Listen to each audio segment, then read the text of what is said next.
GST rate हाल ही में काफ़ी कम हुए हैं, इसका इम्पैक्ट कॉमन मैन पे क्या है?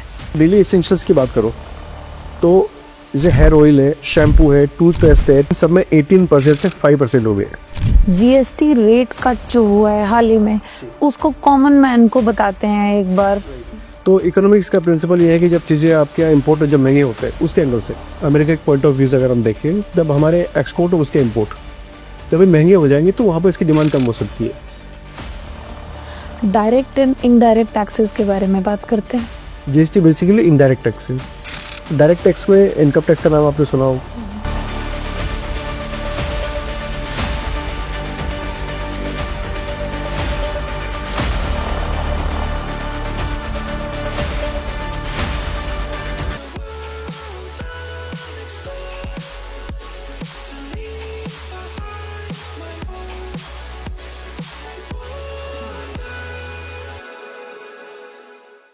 Hi everyone, welcome to Photovera Studio. Today we have Devendra Sharma with us. Devendra is CS, CMA, LLB along with PGDMS in HR. It is our honor to have him with us today. Devendra has 15 years of work experience. He has worked in both public as well as private sector with experience in finance, corporate, governance and commercial law. Thanks for being with us Devendra. Devendra, आम भाषा में बात करते हैं, GST क्या है? जी, GST है goods and service tax. अभी जो रिसेंटली काफ़ी न्यूज़ में था, गवर्नमेंट इसको बोल रही है कि this is next generation reforms of GST.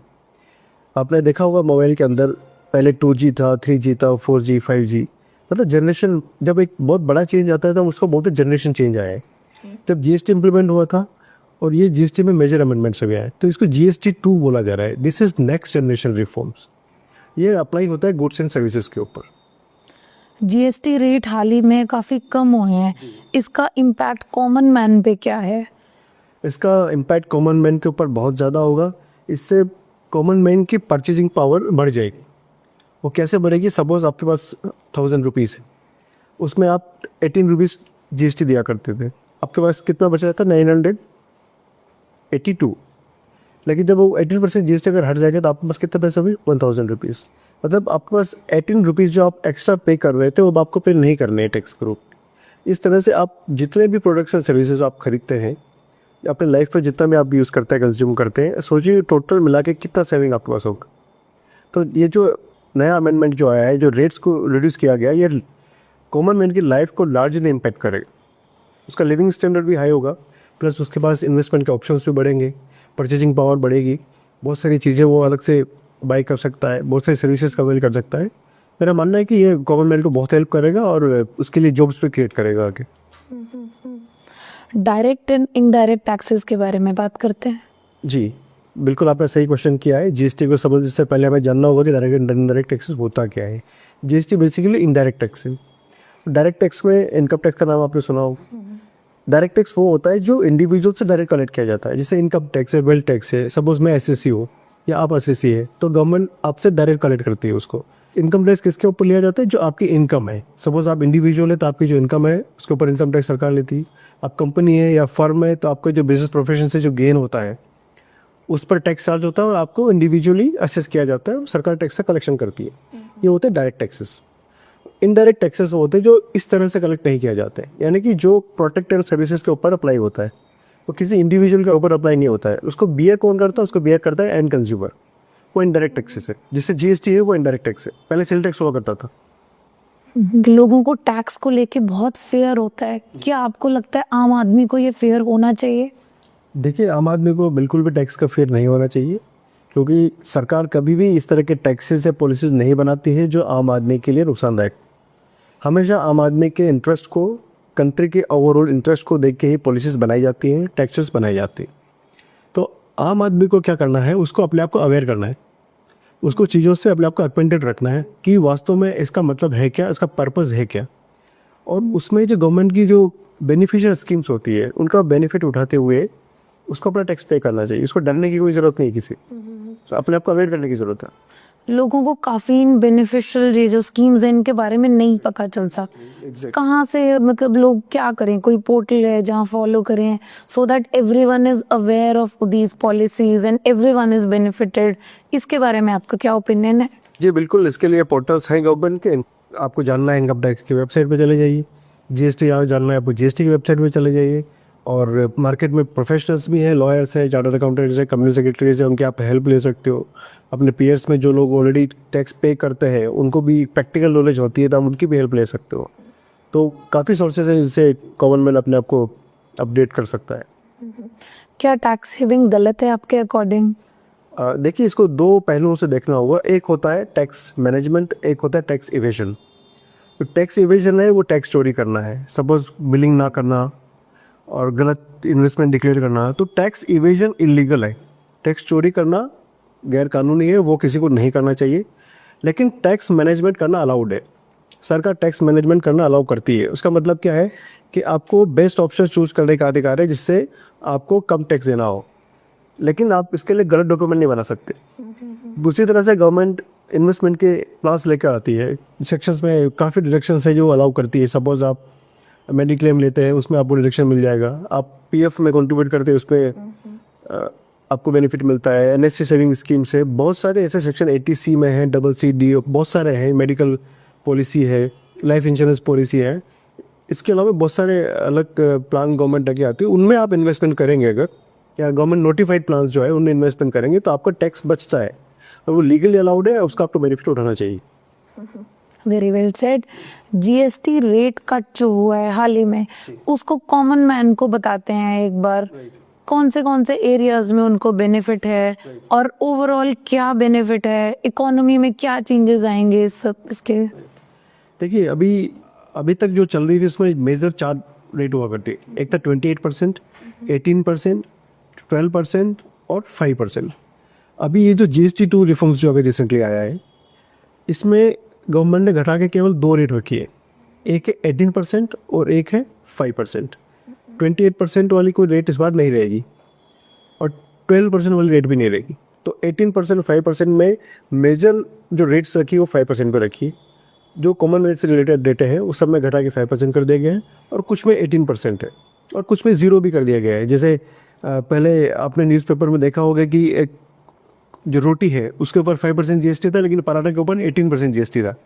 तो उस तरह की एनोमलीज अब नहीं है ना। पहले इसको लेके काफ़ी डिबेट हुआ था, उसके बाद गवर्नमेंट ने थोड़ा रिलैक्स भी किया, लेकिन अब आप मान के चलिए कि अब आप कॉमन मैन के लिए पनीर पराठा के ऊपर कोई GST नहीं, नील GST है। और क्या बेनिफिट्स हैं कॉमन मैन को other than food, education, medical, उनमें क्या क्या बेनिफिट्स? एजुकेशन में भी काफ़ी रेट्स मैक्सिमम चीज़ों में नील कर दिया गया है। और मेडिकल की बात करूँ, मेडिकल में भी रेट है या तो 5% कर दी गई है या फिर नील कर दिया गया है। और लाइफ की अगर बात करो तो कॉमन मैन के लिए एक लाइफ इंश्योरेंस बहुत बड़ा हेल्प हुआ करता था, उसमें पहले GST लगता था, अब उस पर GST 0 है। सपोज आपकी 10,000 की पॉलिसी है, मान लेते हैं समझने के लिए कि उसमें 18% GST रेट रही होगी, तो जो 10,000 की चीज़ उसमें 18% GST लगने से आपको कितना पड़ेगा, वो 11,000 पड़ेगा। अब GST नहीं है तो आपके 1800 वो बच गए, उसको 1800 रुपये सेविंग हो गया, वो चीज़ से बामू 10,000 की पड़ेगी। तो लाइफ इंश्योरेंस पॉलिसी के ऊपर 0 GST है उसके लिए। Very well said. I am sure हमारे कस्टमर्स जो ये देख रहे हैं वो जान रहे हैं कि कितना ज़्यादा बेनिफिट हुआ है हमें, हमारी गवर्नमेंट हमारे लिए क्या कुछ कर रही है, और हम आगे और भी डिस्कस करेंगे देवेंद्र से कि और कहाँ कहाँ बेनिफिट हुआ है हमें। मेजरली अब हम बात करेंगे मेजरली किन एरियाज़, किन सर्विसेज पे इन पर्टिकुलर 0 हुआ है और किन एरियाज़ में 5 हुआ है, एंड ओवरऑल किस किस एरिया में रिडक्शन हुआ है। जी बिल्कुल, मैं इसको एक टेबल आपके साथ शेयर करना चाहता हूँ। ये आप लोगों ने न्यूज़पेपर्स में भी देखा होगा, उससे तो हम ब्रीफली डिस्कस करते हैं। देखिए, अगर डेली एसेंशियल्स की बात करो तो जैसे हेयर ऑयल है, शैम्पू है, टूथपेस्ट है, टॉयलेट सोप है, बार, टूथब्रश, शेविंग क्रीम, इन सब में 18% से 5% हो गए हैं। उसी तरह से बटर, घी, चीज़, डेयरी स्प्रेड्स पे 12% से घट के 5% हो गया है, सीधा 7% का बेनिफिट है इसमें।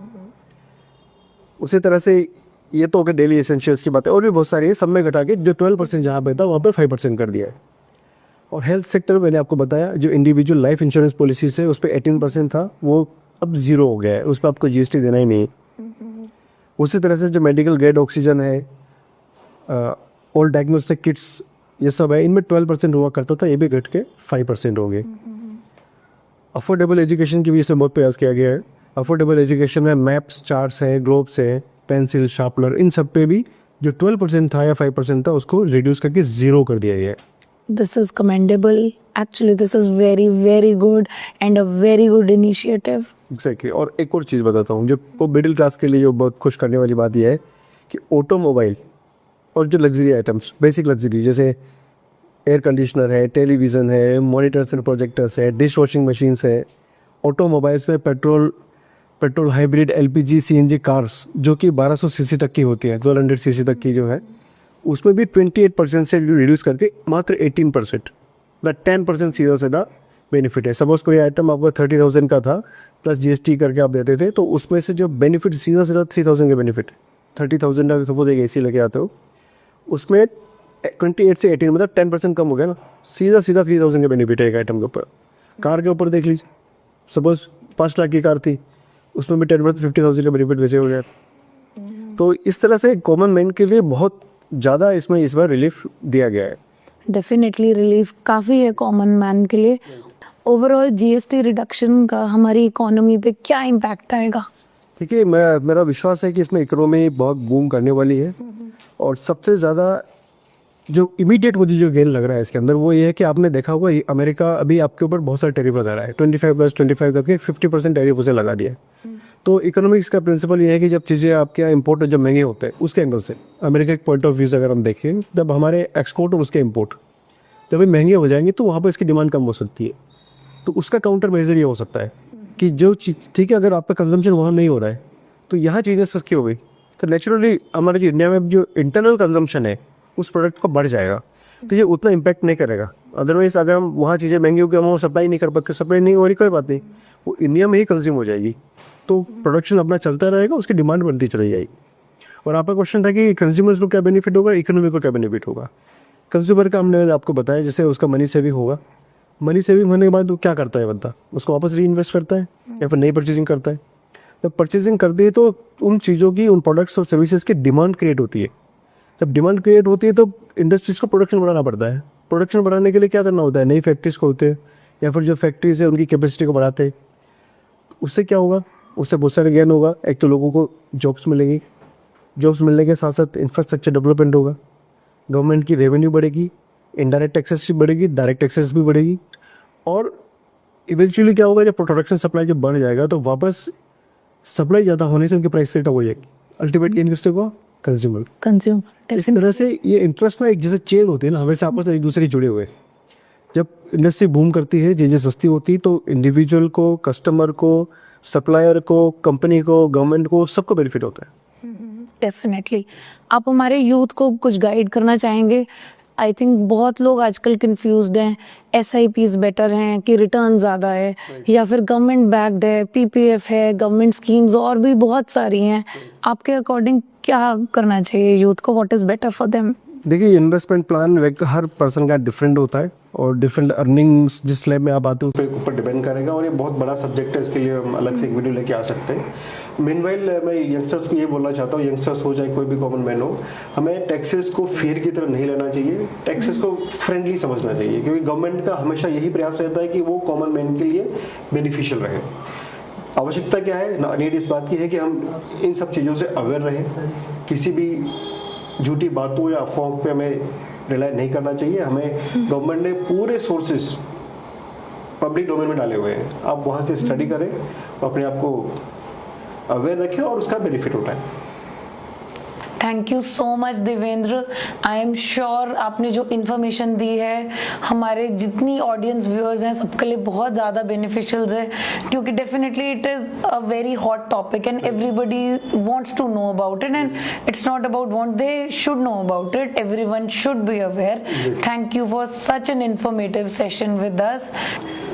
Our viewers, in case you have any questions and if you want to get back to Devendra, you can reach out to us and we'll definitely get him back over here I'm sure he would have a lot of things, lot of informative things to share with us. Again, thank you.